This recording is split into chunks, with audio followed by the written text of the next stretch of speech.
Марс Асылбеков Бишкек шаарынын Элин райондук сотунда сот аткаруучу болуп 6 жылдан бери эмгектенет. Ал алименттен баштап карыздарды өндүрүү, үйдөн чыгаруу, имаратты бузуу сыяктуу сот чечимдерин аткарууда жеринде иш алып барат. Бүгүн ал Арча Бешик конушуна соттун чечиминин негизинде аныкталган карызды өндүрүүгө барганда көрсөтүлгөн даректе карызкордун жашабай тургандыгы анык болду. Негизи мындай учурлар ар көн кездешет. Абдуразоков Достон Абдумуталовичтен ушул жакта жашайбы? Şu sotkun çeçimi çıkanda ejekese. Андайды тааныбайсызбы? Андай жокпу? Тааныбайсыздар. Мына му товарищ. Жок. Жок. Мен азыр эжеке анда акт түзүп коеюн. Ошого кол коюп бере аласызбы? Ушундай адам жашабайт деп сизге болду.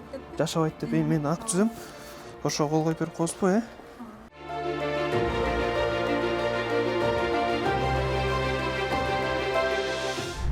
Өткөн жылы Марс Асылбековго эле 1600-гө жакын соттун чечимдерин аткаруу кагаздары түшкөн.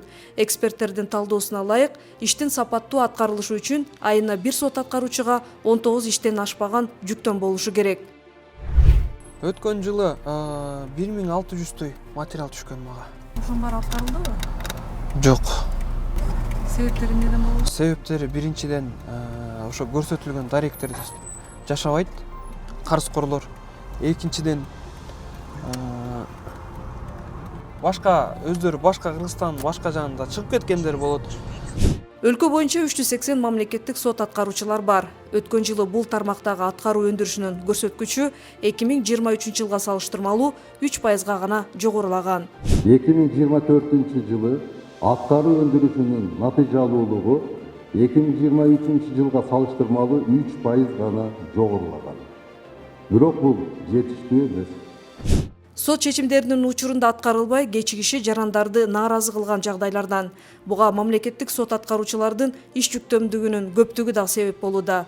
Ошондон улам азыркы учурда жеке сот аткаруучулар институтун киргизүү боюнча мыйзам долбоор иштелип чыгып, ал коомдук талкуудан өттү. Жылына 100 миңдей ашык соттун чечимдер чыгат. Тилекке каршы көбүнчөсү аткарылбай жатат, анан жарандар сотко нааразы болушот. Мындай карасак, көбүнчө маселе сот аткаруучуларга тийиштүү болуп атат. Биз азыр жарандарга тандоо укугун берип атабыз. Же ал ошол соттун чечими чыкканда же мамлекеттик, же жеке менчик сот аткаруучуга кайрылып, ошондо көбүнчө сот чечимдер аткарылып баштайт. Сот аткаруучулардын статусу жана аткаруу өндүрүшү жөнүндө мыйзамына киргизилип жаткан өзгөртүүлөрдө Казакстан, Украина, Белоруссия, Грузия жана Россиянын тажрыйбалары изилденген. Бул демилге Кыргыз Республикасынын министрлер кабинетинин саясатына да дал келип атат. Азыркы учурда баардыгыбыз көрүп билип атабыз. Баягы мамлекеттик органдардын жүктөмүн төмөндөтүш үчүн мамлекеттик кызматтардын бир бөлүктөрүн жеке институттарга, жеке мекемелерге, уюмдарга өткөрүп берүү болуп атат. Мындайча айтканда, баягы аутсорсинг иш жүзүнө кирип атат да. Анан бул практика бизде жаңыдан ойлоп табылган жок. Бул практика дүйнө жүзүндө ушул көп мамлекеттерде киргизилип, эффективдүү бир жыйынтыктарга алып келгендигине байланыштуу бизде да ошондой киргизилип атат. Мисалы Казакстан ушул өнөктөш мамлекетибизди алсак, 2010 жылдан бери ушул жеке сот аткаруучу институтун киргизип башташкан. Азыркы учурда жакшы жыйынтыктарга жетишти да алар. Бул биздин укуктук системада жаңы киргизилип жатат.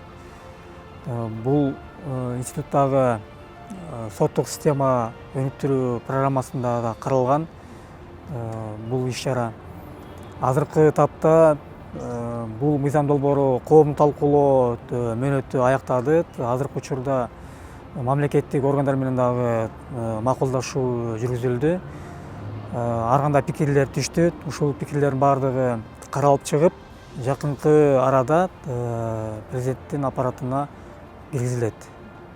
Мыйзам долбоордо көрсөтүлгөн жеке сот аткаруучулар өзүн өзү каржылаган структура болуп саналат жана ага мамлекеттик бюджеттен кошумча каражат жумшалбайт. Ал эми алардын ишин көзөмөлдөө жана координациялоо сот департаментине жүктөлөт. Эксперттер аталган институттун кириши менен сот чечимдеринин аткаруу натыйжалуулугу жогорулап, бул багыттагы жүктөмдөр азая турганын белгилешет. Бул өз кезегинде мамлекеттик аткаруу системасындагы сапаттын жогорулашына жана сот чечимдеринин өз убагында аткарылышына өбөлгө түзөт.